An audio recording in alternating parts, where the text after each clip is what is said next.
Deniz Diderot'un 18. yüzyılda kaleme aldığı bir rahibenin anılarını elinize aldığınızda, ilk başta masum bir genç kızın trajik öyküsünü okuduğunuzu sanırsınız. Ama bu masum görünen yüzeyin hemen altında katman katman açılan felsefi bir labirent gizlidir. Zekice kurgulanmış bir aldatmaca, tarihin en ilginç edebi şakalarından biri ve okurun kendi vicdanıyla yüzleştiği acımasız bir tuzak. Gelin bu labirentin derinliklerine birlikte inelim ve bir şakanın nasıl ölümsüz bir şahesere dönüştüğünü, bizi kendi en karanlık motivasyonlarımızla nasıl yüzleştirdiğini keşfedelim. Diderot daha romanını yazmadan çok önce felsefesinin tam merkezine bu soruyu yerleştirmişti aslında. Bu adeta hikayenin kalbinden yükselen bir çığlık gibi hangi tanrı yarattıklarından böylesi bir ıstırap talep eder ki? İşte bu isyan dolu soru Diderot'un manastır sistemini açtığı savaşın manifestosu ve romanın üzerine inşa edildiği o sarsılmaz temeldir. Ve işte sahneye kahramanımız Suzanne Simonin çıkıyor. Hikaye bize sanki onun titreyen elleriyle yazdığı, kan ve gözyaşıyla ıslanmış bir anı defteriymiş gibi sunuluyor. Ailesi tarafından iradesi hiçe sayılarak manastır duvarları arasına hapsedilen Suzanne'in yaşadığı akıl almaz zulme tanıklık ediyoruz. Diderot'un kalemi o kadar keskin, o kadar gerçekçi ki, okuduğumuz her satırın bir kurgu olduğuna inanmak neredeyse imkansız hale geliyor. Hadi şimdi, hikayenin ilk ve en bariz katmanına bir dalalım. Susan'ın o soğuk manastır duvarları ardında yaşadığı acımasız deneyimlerin karanlık dünyasına. Bu gördüğünüz sahneler, Susan'ın maruz kaldığı zulmün sadece birkaç yansıması. Ama Diderot'un amacı sadece ona acımamız değil, onunla birlikte o direnişi hissetmemiz. Onu bir kurban olarak değil, cesur, inatçı ve kırılmaz bir ruh olarak resmediyor. Sahte cenaze törenleri, üzerine basılması emirleri, tüm bunlar örgütlenmiş bir kötülüğün, bir insan ruhunu sistematik olarak nasıl ezmeye çalıştığının kan donduran kanıtları adeta. Peki Diderot neden bu kadar acı dolu bir hikaye anlatma ihtiyacı hissetti? Şimdi hikayenin ne olduğundan, neden olduğuna geçiyoruz ve kitabın ilk gizli katmanını bir aydınlanma propagandası olarak açığa çıkarıyoruz. İşte romanın ilk büyük sırrı burada çözülüyor. Bu öyle sıradan bir hikaye değil.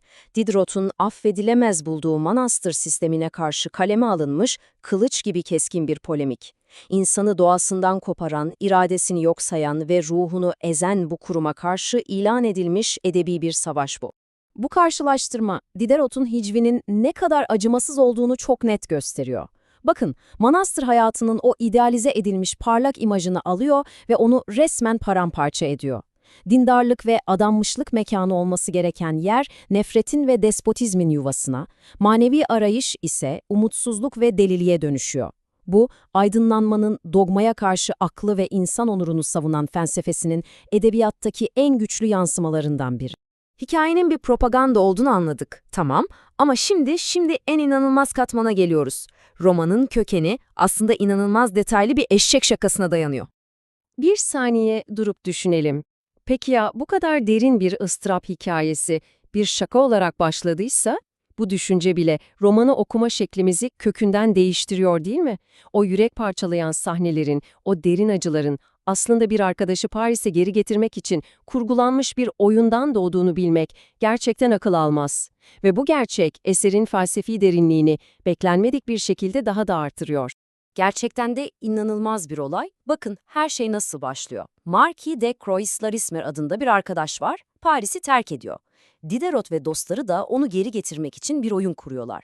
Kurgusal rahibe Suzan adına Marquis'e yardım mektupları yazıyorlar ve bu oyun Diderot'un hayal gücünü öyle bir ateşliyor ki şaka olarak başlayan bu anılar zamanla karmaşık bir sanat eserine evriliyor. Bir şakayı bitirmek için kurguladıkları hayali ölümle sonlanan bu süreç, farkında bile olmadan bir edebi şaheserin temellerini atıyor.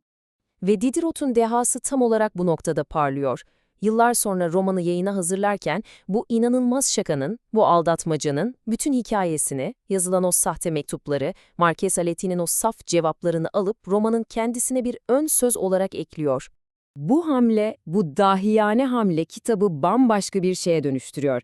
Artık sadece Suzan'ın trajik hikayesini okumuyoruz.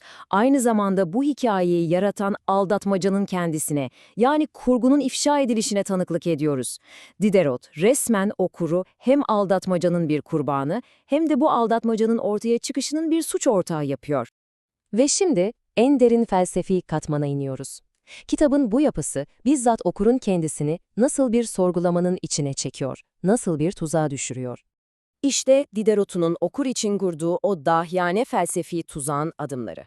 Önce Suzanne'nin hikayesini okuyorsunuz ve ona saf bir merhamet duyuyorsunuz. Sonra başrahibenin, Suzanne'nin acılarını dinlerken aldığı o hastalıklı zevki fark edip dehşete düşüyorsunuz. Ve tam o anda Diderot aynayı size çeviriyor ve sanki kulağınıza fısıldıyor. Peki ya sen? Sen bu hikayeyi neden okuyorsun? Başkasının acısını bir sanat eseri olarak tüketirken aldığın o haz, o başrahibeninkinden gerçekten o kadar farklı mı? Edebiyatta buna kendi kendini tüketen eser diyorlar ve Diderot'un romanı belki de bu kavramın en mükemmel örneği. Çünkü kitap sadece bir hikaye anlatmıyor, hikaye anlatma ve dinleme eyleminin kendisini sorgulatıyor. Hem anlatanın hem de dinleyenin niyetlerinin masumiyetine dair çok rahatsız edici şüpheler bırakıyor zihnimiz. Sonuç olarak Diderot'un bir şaka olarak başlattığı yalan, kurguyla, inançla ve hikayelerle kurduğumuz o karmaşık ilişki hakkında derin gerçekleri ortaya çıkaran ölümsüz bir sanat eserine dönüştü. Ve bu eser, üzerinden 250 yıl geçmesine rağmen bize hala aynı rahatsız edici soruyu sormaya devam ediyor. Başkasının acısını bir sanat eseri olarak tüketirken, merhamet ile röntgencilik arasındaki o tehlikeli, o ince çizgiyi tam olarak nerede aşıyoruz? İşte Diderot'un bize bıraktığı bu soru, belki de edebiyatın cevaplamaya çalıştığı en temel ve en zor sorulardan biridir.